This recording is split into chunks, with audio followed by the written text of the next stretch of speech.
Voici le corrigé du faire le point des pages 88 et 89. Alors, première question A, on nous demande si le périmètre d'un losange est proportionnel à la mesure de son côté.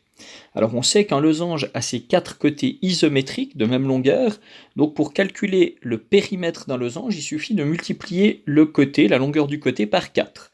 Donc, on aura C, le côté du losange qui est envoyé sur 4 fois C, et donc on multiplie par 4 le côté pour obtenir le périmètre. C'est donc, oui, une situation de proportionnalité. B, la taille d'un arbre est proportionnelle à son âge. Alors, un arbre a tendance plutôt à grandir en fonction de son âge, mais par contre, rien ne nous dit que c'est proportionnel. Si une année, il y a beaucoup de pluie, il va peut-être plus grandir. Si une année, il y a la sécheresse, il grandira moins. Donc non, c'est certainement pas proportionnel. L'aire d'un carré est proportionnelle à la mesure de son côté. Alors ici, si je fais un petit exemple d'un tableau avec le côté en haut, l'aire en bas, si j'ai un côté de 1, l'aire ça fera 1 fois 1, ça fera 1, un côté de 2, ça fera 2 fois 2, 4, un côté de 3, 3 fois 3, 9, un côté de 4, 4 fois 4, 16, etc. Donc, si on regarde maintenant, est-ce que c'est une situation de proportionnalité? Il faut que je puisse multiplier par le même nombre pour passer de la ligne du haut à la ligne du bas, et là, on voit bien que ça ne va pas fonctionner.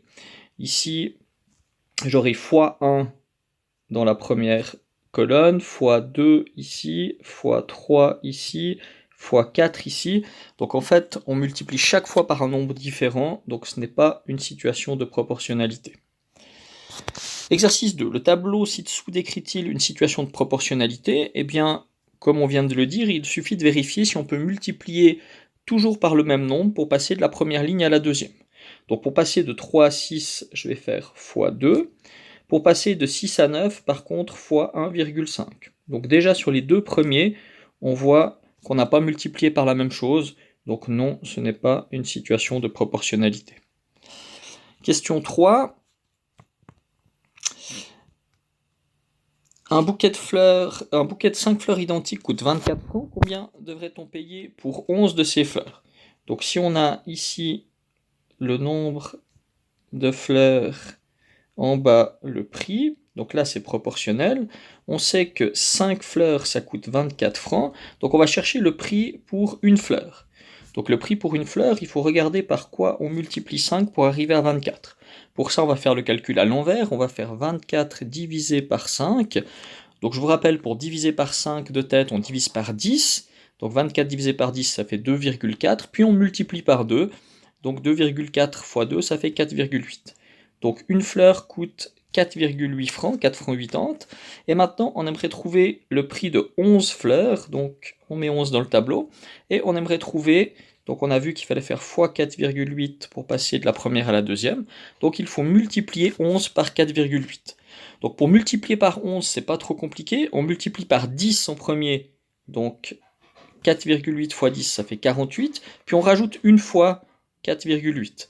Donc 48 plus 4,8, ça va donc nous faire 52,8. Donc 52 francs 80 pour le prix de 11 fleurs. Au point 4, on a une situation qui est donnée ici. On a une compagnie de train qui propose deux tarifs. Premier tarif, 40 francs par trajet. Et deuxième tarif, on paye un abonnement demi-tarif 160 et après, on va payer plus que la moitié. Donc, c'est-à-dire, on payera 20 francs par trajet pour le tarif B après avoir payé les 160 francs de l'abonnement. On nous demande de représenter ça graphiquement.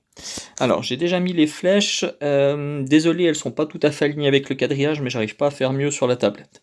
Donc, on va choisir maintenant une graduation. Donc, par exemple, en bas, on va prendre tous les deux carrés.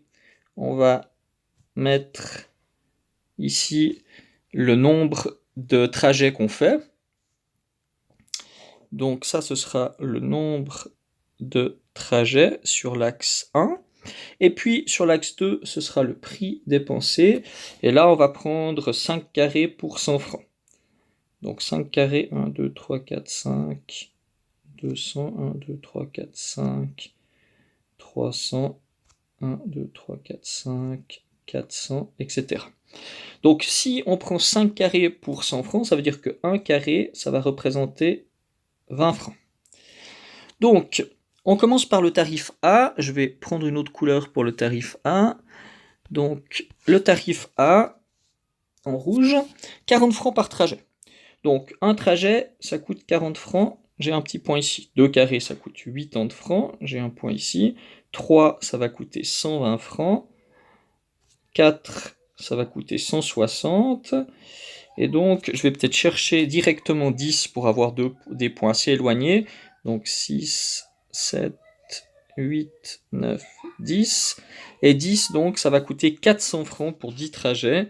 Donc, j'arrive ici. On voit que ces points sont alignés. Donc, on va pouvoir tracer une droite qui passe par ces points. Donc, voilà ce que ça donne pour le tarif A en reliant tous les points.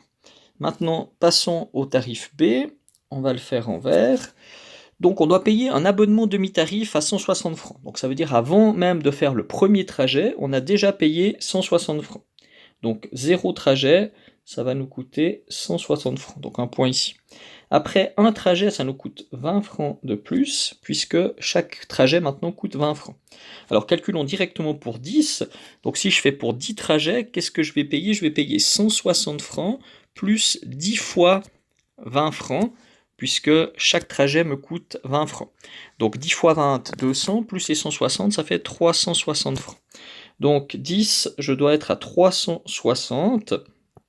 Donc 360, c'est ici. Et donc on va relier maintenant ces points. Voilà ce que ça donne. Donc ici, on a notre graphique avec les deux courbes. Donc s'agit-il de situations de proportionnalité? Alors, on avait dit pour que ce soit une situation de proportionnalité, il faut que ce soit une droite, donc les points doivent être alignés, et en plus, ça doit passer par le point 0, 0. Donc oui pour le tarif A. Donc le tarif A, c'est une situation de proportionnalité. Donc oui pour A, mais par contre non pour B, puisque là, la droite ne passe pas par le point 0, 0.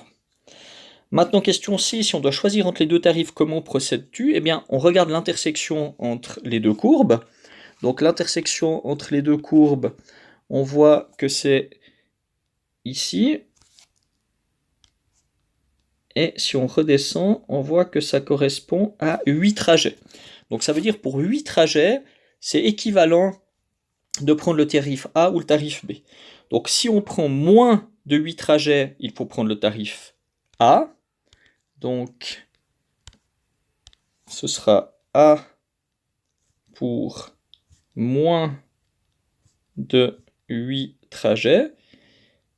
Et puis, le tarif B pour plus, donc pour plus de 8 trajets. 8 trajets, c'est équivalent, donc là, c'est égal qu'on prenne le tarif A ou le tarif B.